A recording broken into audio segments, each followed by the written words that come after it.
BBA, BCA, BCom computer కోర్సులో 100% placement లభించే ఏకైక డిగ్రీ కాలేజ్ కూకట్పల్లిలోని i3 డిగ్రీ కాలేజ్ 8367215215.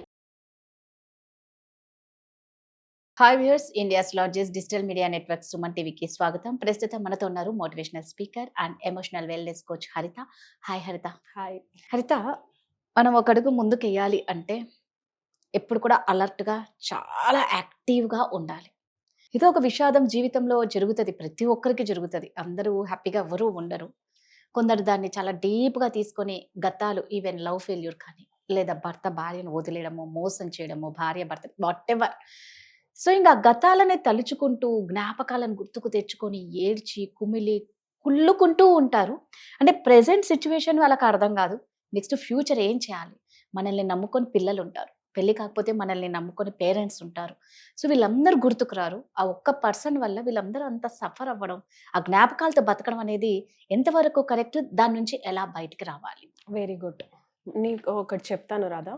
మనము డయాగ్నోసిస్ సెంటర్స్కి వెళ్ళినప్పుడు మన ఈసీజీ అండ్ ఈఈఈ తీస్తారు కదా, మన బ్రెయిన్ వేవ్స్ కానీ హార్ట్ వేవ్స్ కానీ చూస్తే you will not see straight, కనబడదు. It will be up and అట్లా ఉన్నప్పుడే హార్ట్ ఫంక్షనింగ్ ఉంటుంది, అలా ఉన్నప్పుడే బ్రెయిన్ ఫంక్షనింగ్ అవుతుంది. ఎంత ఎక్కువ యాంప్లిట్యూడ్ అంతే అంత హ్యాపీనెస్ అనేసి ఈజీలో చూస్తాం మనం. నేను అనేది ఏంటంటే, ఇప్పుడు కింద పడటం నార్మల్. ఏ లైఫ్లో ఏ మనిషి అయినా సరే, పుట్టిన జీవి ఏ మనిషి అయినా సరే కింద పడతామో మళ్ళీ పైకి లేస్తాం.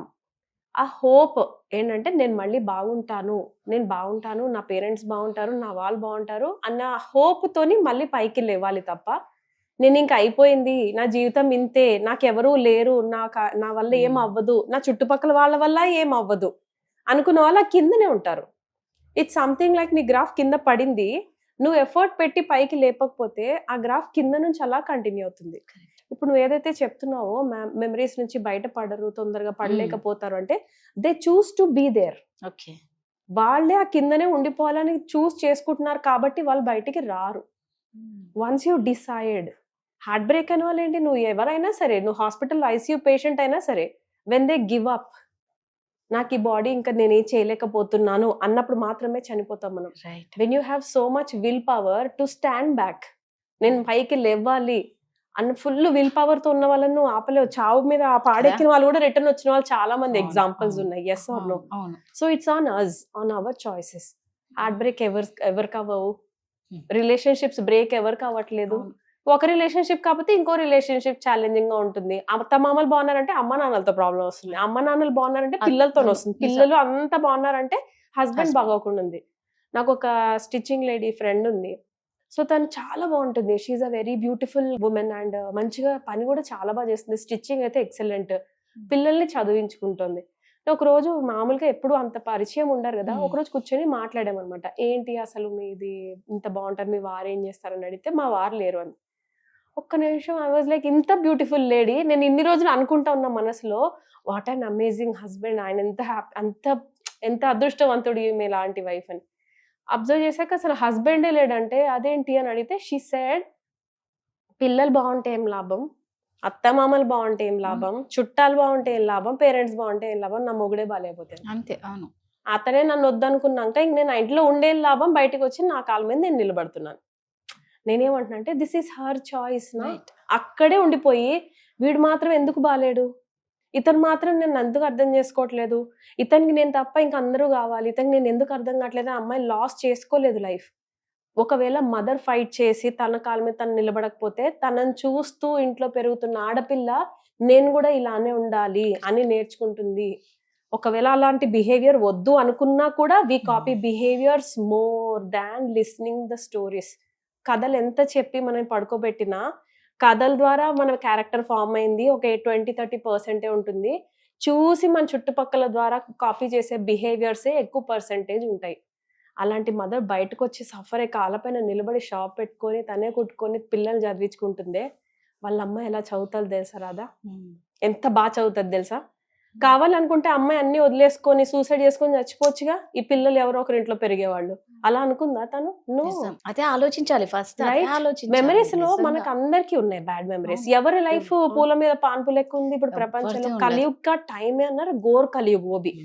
అంటే అది ఎలాంటి అంటే రక్షక్ భక్షక్ బన్ జాతే అంటారు. అంటే కాపాడాల్సిన వాళ్ళే, అంటే నేను వర్డ్ యూస్ చేయను ప్రొఫెషన్, వాళ్ళే మనల్ని లంచాలు అడుగుతున్న టైం నడుస్తుంది. ఎవరి దగ్గరికి వెళ్ళి సార్ నన్ను వాళ్ళ లంచాలు అడుగుతున్నారా నువ్వు కంప్లైంట్ ఇవ్వాల్సిన ప్లేస్ లోనే నువ్వు నాకు ఇంత పర్సెంటేజ్ ఇచ్చేయి, ఓకే నీకు ఇది లేదా నువ్వు నాకు ఇంత ఇచ్చేసే నేను పోనిస్తా రోడ్డు మీద అన్నప్పుడు రక్షక్ భక్షక్ బన్ జాతే అంటే ఆ టైం నడుస్తుంది బయట. నేను రక్షించే వాళ్ళు ఎవరు రారు. You have to stand for your self నా. నీ మీద నువ్వు నిలబడు, నీ కోసం. మళ్ళీ ఆ గ్రాఫ్ నేనేమంటా అంటే గ్రాఫ్ కింద పడుతుంది రాదా, ప్రతి ఒక్కరికి పడుతుంది. అక్కడే ఉండిపోకుండా ఎన్ని రోజులు ఉంటారు, 1 year 2 years వేస్ట్ చేద్దామా లైఫ్, 3 years కానీ టైం అంతా వేస్ట్ కదా. ఏం చేస్తారు అందులో? మనం ఎనర్జీ లాస్టా? నేను ఒక అమ్మాయిని చూస్తున్నాను పర్సనల్లీ, లాస్ అయ్యింది మ్యారేజ్ లైఫ్ లో, లాస్ అయింది. సరే మళ్ళీ పేరెంట్స్ సెకండ్ మ్యారేజ్ చేశారు, సెకండ్ మ్యారేజ్ కూడా లాస్ అయింది. Unfortunately her fate is like that. సరే మనం ఏం చేయలేం, తన పూర్వజన్మలో మనం ఏం చేసుకున్నామో వస్తారు వాళ్ళు, డీల్ చేసుకోవడానికి వస్తారు రాదా, వి కాంట్ స్టాప్ దెమ్. వాళ్ళు వస్తారు, మనల్ని ఇంకా కిందకి నెట్టే పోతారు.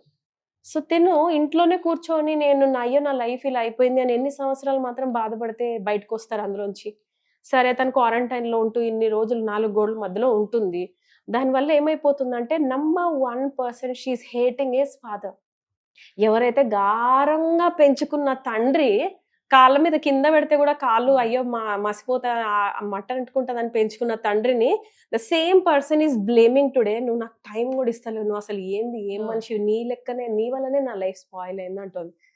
It is so unbearable to see because she choose to be that person నా. తను చూస్ చేసుకుంది కదా అలా లోన్లీనెస్ గా ఉండాలి అని. మరి అదే ఫేస్ చేస్తున్న ఈవిడ బయటకు వచ్చిందిగా. నేనేమంటున్నా అంటే ఇది అందరి లైఫ్ లోనూ ఉంటుంది. అంటే ఇప్పుడు ఈ 2 కేసెస్ ఉన్నాయి కదా, ఇంచుమించు సేమ్ నో. ఈ అమ్మాయి కూడా హస్బెండ్ ఇష్యూనే, ఈ అమ్మాయి కూడా హస్బెండ్ ఇష్యూనే. తినేలా డీల్ చేసింది. She choose to stand for her self. Financial independence వైపు వెళ్ళింది. మనీ సంపాదించేదాకా మన లైఫ్ ని బాగు చేసుకోలేము రాదా, రైట్? ఈ అమ్మాయి ఏం చూస్ చేసుకుంది? Financial dependence. నా వాళ్ళు ఉన్నారు కదా, నేను వాళ్ళతో ఏం ఇబ్బంది కాదు, నేను చూసుకుంటామన్న ధైర్యం కూడా చుట్టుపక్కల వాళ్ళు ఇచ్చారు. దానివల్ల అమ్మాయికి నేను నిలబడి నాకు నేను సంపాదించుకోవాల్సిన అవసరం మీరు చూపించలేదు. So she choose to SIT in side home. దానివల్ల ఏమైంది? తినో 10 years, ఆల్మోస్ట్ 20 years అయిపోయింది అనుకుందాం లైఫ్ లో ఆన్ అన్ యావరేజ్. ఇద్దరు ఈక్వల్ కాదు. తినేలా ఉంది, సరే అయింది పో, కానీ ఇప్పుడు ఏంటి, నా పిల్లల్ని నేను చూసుకోవాలి అన్న ఆబ్జెక్ట్ ఏమి ఉంది అమ్మాయికి. తినేం చేస్తుంది? తిరిగి ఫాదర్ని పట్టుకొని నీ వల్లనే నా జీవితం నాశనం అయింది. ఏది కావాలి? Choice is always ours, right? So నేనేమంటా అంటే ఇప్పటికైనా నో ప్రాబ్లం. లైఫ్ లో ఎప్పుడు 10 years బ్యాక్ నేను ఆ స్టెప్ తీసుకుంటే బాగుండేది అందరు అంటారు ఆ మాట.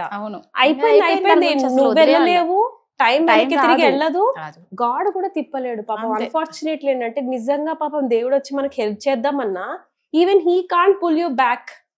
మనకి శాస్త్రాల్లో చూపించినట్టు దేవుడు ఇట్లా ఆపేస్తే ప్రపంచం అంతా ఆగిపోయిందన్న సీన్ ఉండదు. అలా వెనక్కి తిప్పే ఛాన్సే ఉంటే ఇంతమంది పిల్లలు ఏడుస్తుంటే భగవంతుడు వెనక్కి తిప్పడా రాదా? కాలు కట్ అయిపోయి దేవుడా అని పిలిస్తే ఆయన ఆ సీన్ వెనక్కి తిప్పి కాలు కట్ అవ్వకుండా ఉంచేటట్టు చేయడా? Yes or no? లేకపోతే మాస్ కిల్లింగ్స్, ఒకరినొకరు చంపుకుంటుంది, పెద్ద పెద్ద బాంబులు వేసుకొని దేశాలు నాశనం చేస్తున్నారు. లాస్ట్ వీకెండ్ అంతా ఇజ్రాయెల్ ఫైటింగ్ చేసుకుంటానే ఉన్నారే. సో ఓల్డ్ మెమరీస్ నుంచి బయటికి రావాలి అని అంటే ఫస్ట్ మనమే డిసైడ్ చేసుకోవాలి దట్ నేనే రావాలి బయటికి. ఎంత టైమో ఫస్ట్ ఆఫ్ ఆల్ ఇంకోటి చెప్తాను, ఫిజికల్ ఎక్సర్సైజెస్ లో చాలా సీక్రెట్ ఉంది. మీరు కావాలంటే అందరూ బ్రౌజ్ చేసి చదవండి, no problem. There is a very beautiful science behind physical exercises. నా జీవితం మార్చుకోవాలి అనుకున్న వాళ్ళు, నాకు నేను స్టాండ్ తీసుకోవాలనుకున్న వాళ్ళు ఫస్ట్ వాకింగ్ అయినా స్టార్ట్ చేసేయండి, ఎక్సర్సైజెస్ అన్నా స్టార్ట్ చేసేయండి, లేకపోతే ఏదో ఒకటైనా ఫిజికల్ గా రోజు క్యాలరీస్ బర్న్ చేయండి. విదిన్ 90 days లైఫ్ మారకపోతే చూడండి. రియల్లీ నేను మామూలుగా నిజంగానే చెప్తున్నా. బికాజ్ మన బాడీలో హ్యాపీ హార్మోన్స్ రిలీజ్ అవుతాయి. The minute happy hormones release అయిన తర్వాత they will balance the negative cortisol hormones వల్ల డ్యామేజ్ అనేవన్నీ బాగు చేసుకుంటూ వెళ్ళిపోతుంది. So you can do it. Gratitude journaling very important. ఎవరికి లేవు కష్టాలు, కానీ ఉన్న బ్లెస్సింగ్స్ ని కౌంట్ చేసుకోవాలి. ఓన్లీ పాజిటివ్ యాటిట్యూడ్ అంటే ప్రాక్టీస్ ద్వారానే వస్తుంది. రైట్ జర్నలింగ్ రాస్తూనే ఉండండి. థ్యాంక్ యూ పాయింట్స్ వెతికి రాయండి. మనమే క్లీన్ చేసుకుంటాం, చీపురు పెట్టి క్లీన్ చేసుకొని నెగిటివిటీని. కరెక్ట్, ఎవరిపైన డిపెండ్ అవ్వక్కర్లా. నిజం హరిత, ఏంటంటే ప్రతిదీ మనలోనే ఉంటుంది, మనం చూస్ చేసుకోవడంలోనే ఉంటుంది. Yes, thank you so much. Suman టీవీలో మీ పర్సనల్ అండ్ బిజినెస్ ప్రమోషన్స్ కోసం కింది నెంబర్కి కాంటాక్ట్ చేయండి.